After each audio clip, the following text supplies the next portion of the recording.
Cyber crime સેલે કતારગામની matador trading academy પર દરોડો પાડી 8 આરોપીઓને ઝડપ્યા.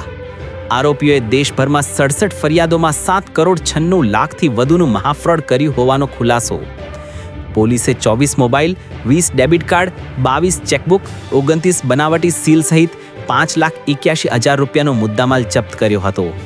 આ આરોપીઓ વિરુદ્ધ દેશના અલગ અલગ રાજ્યોમાં 67 જેટલી સાયબર ક્રાઇમની ફરિયાદો નોંધાયેલી છે, જેમાં તેઓએ 7 કરોડ 96 લાખથી વધુનું ફ્રોડ કર્યું હોવાનું તપાસમાં સામે આવ્યું છે. पहला जो केस था, जो मेटाडोर ट्रेडिंग अकेडमी का केस है, उसमें अभी हमारे पास 2 आरोपी वांटेड है और जो दूसरा केस है सरथाना वाला, उसमें 4 आरोपी आज के दिन में वांटेड है. जो हमने टोटल 8 आरोपियों को अभी तक अरेस्ट किया है, उन चारों आरोपियों का के लिए हमें कोर्ट से 5-5 दिन की रिमांड मंजूर हो गई है. कितने दिन से ये लोग कर रहे थे? मेटाडोर ट्रेडिंग अकेडमी पिछले 1 साल से कार्यरत है और जो सरथाना की ऑफिस है, वो लोग यहाँ पर 2.5 साल से काम कर रहे हैं. उसके पहले वो लोग IDBI बैंक में खुद एम्प्लॉय थे और अकाउंट खोलने का काम करते थे. फिर ये जो साइबर क्राइम वाले लोग हैं, इन लोग ने इनको सामने से अप्रोच किया और इस तरह से ये लोग ने फिर अपना जॉब छोड़ के इस लाइन में लग गए.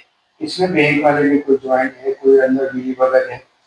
ये अभी हम आगे तपास करेंगे तो फिर आपको इन्फॉर्मेशन दिया जाएगा. ओके.